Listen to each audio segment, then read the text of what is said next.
Somewhere between 2004 and today, your attention span lost 80% of its body weight, and nobody performed an autopsy.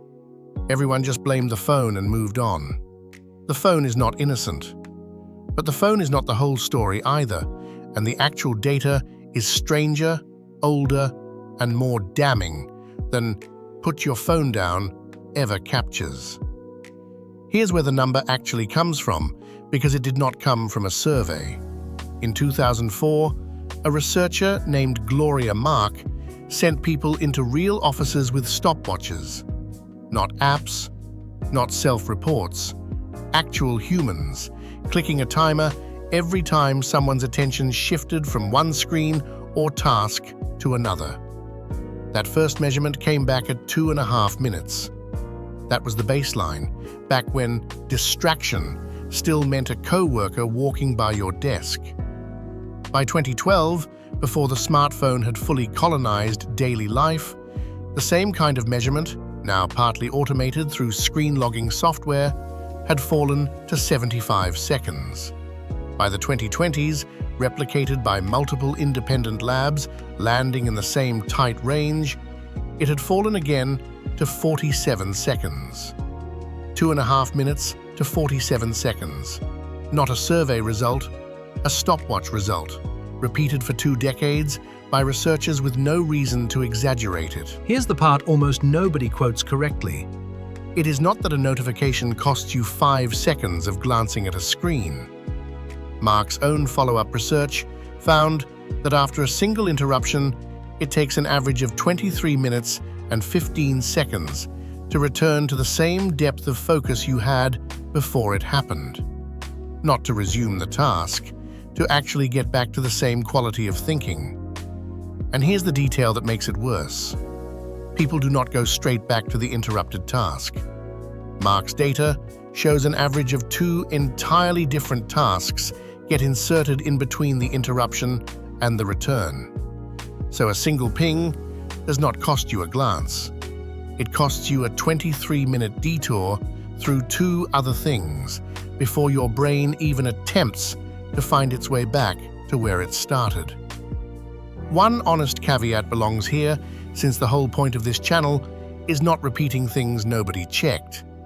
That exact figure, 23 minutes and 15 seconds, has been repeated for 2 decades and is a real number Mark has cited from her own office interruption fieldwork.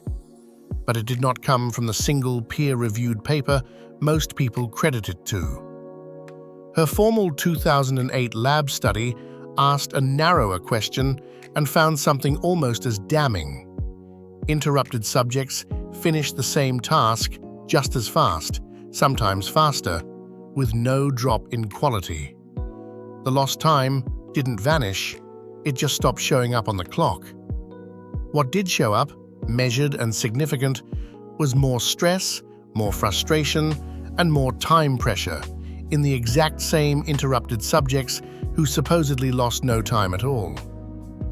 Whether the 23 minutes gets spent on the clock or paid in your nervous system, the bill still arrives. It is tempting to assume The entire 16-year collapse traces back to a single invention, but the timeline does not support that story cleanly.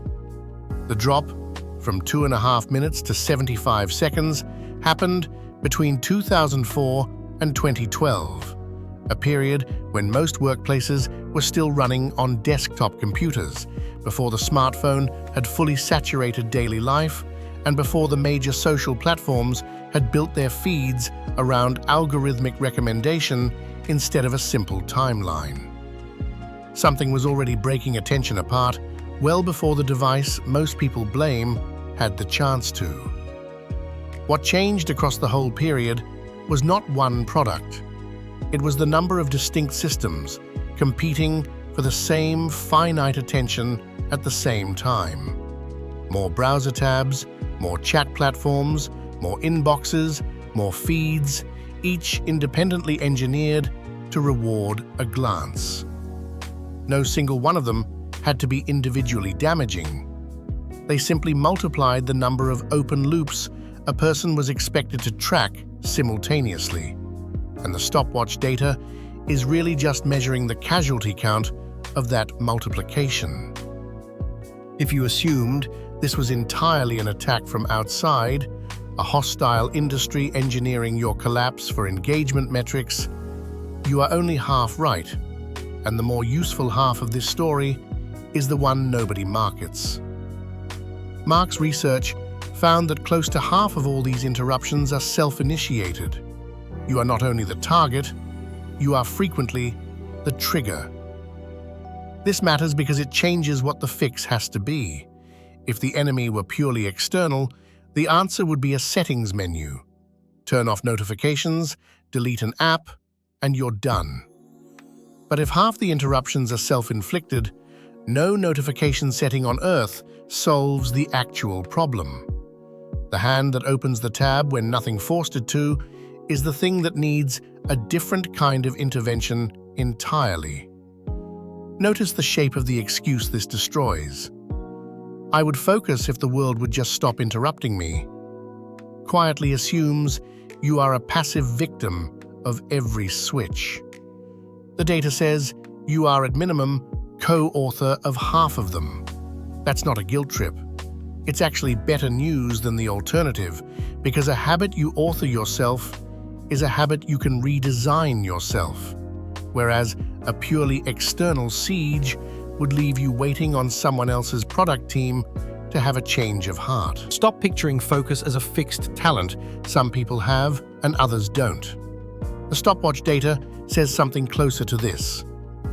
Attention is a shared account that the environment and your own habits both withdraw from constantly, and every withdrawal has that 23-minute recovery fee attached, whether you notice the fee or not.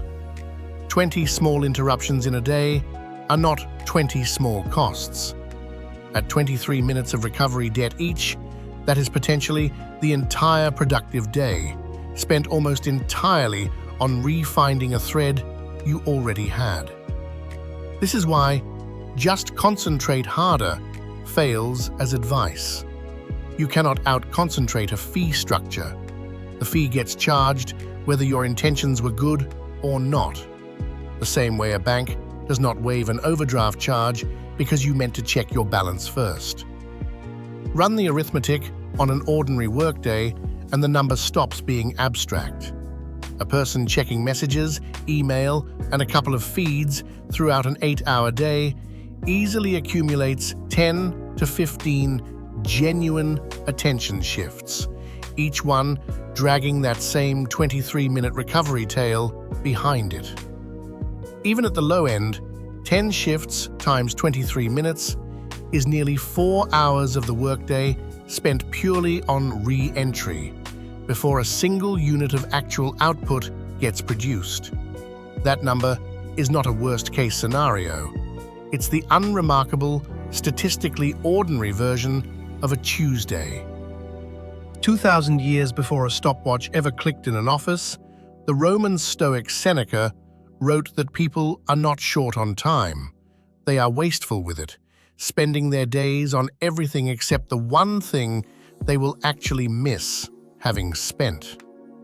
He was not talking about notifications. He did not need to. The mechanism he described, attention constantly handed away in small pieces to whatever asked for it loudest, is identical to what the data now measures directly in seconds and minutes instead of decades and years. The Stoic fix and the modern data point at the same place. The problem was never the size of the pool of time or attention you're given. It is how casually it gets withdrawn, in amounts too small to individually notice until the total is gone and nobody can say exactly where. The realistic fix is not Have more discipline. For the same reason, it wasn't the fix for willpower. It is structural. Batch the tasks that genuinely require your phone or a browser tab into single contained windows instead of touching them continuously across the day, because it is the number of separate re-entries that generates the fee, not the total minutes spent. Close the tab before you start the task that matters, not after you've already opened it just to check. And treat your own self-initiated urge to switch with the same suspicion you'd give an external notification, since the data says it is frequently the exact same behavior wearing a different disguise. None of this restores a 2.5-minute attention span by force of will. It reduces how many times a day you pay the 23-minute fee, which is the only lever that was ever actually available. Strip the theory away, And this gets almost boring to describe, which is exactly how you know it's real. You open your messaging apps 3 times a day at set hours, instead of leaving them open in a background tab all day, generating a fresh withdrawal every time an icon changes. You write with your phone in a different room, not face down on the desk, because face down on the desk is still within the 23-minute blast radius the moment curiosity taps you on the shoulder. You batch a week's worth of small admin tasks, the ones that feel like they'll only take a second, into one 20-minute block on Friday, instead of scattering them across 5 days as 15 separate 2-second temptations that each quietly cost 23 minutes. None of this looks impressive. Nobody is going to film a dramatic before and after about closing a tab. But the stopwatch doesn't care whether the fix looks impressive. It only cares how many times a day you re-enter a task from 0. And every one of these boring choices is one fewer re-entry. Here is the whole autopsy, Reduced to what the data supports. First, the drop from 2.5 minutes to 47 seconds is real, stopwatch measured, and not primarily a phone problem, since it was already collapsing before smartphones existed. Second, the actual cost is not the interruption itself. It's the 23-minute plus recovery debt charged afterward, often without your noticing the charge. Third, since roughly half the withdrawals are self-initiated, the fix has to include your own hand, not just your settings menu. Your attention span did not die from a single injury. It bled out through 23-minute cuts, over and over, most of them self-inflicted, across 16 years. Nobody was tracking until someone finally showed up with a stopwatch. This isn't the first myth this channel has put under the knife. If you haven't watched the Willpower Autopsy yet, the one where 23 labs proved discipline was never a battery you could drain, go watch that one next. Same method, aimed at a different myth. If this changed how you think about your own attention, subscribe. We're building the rest of this manual one autopsy at a time.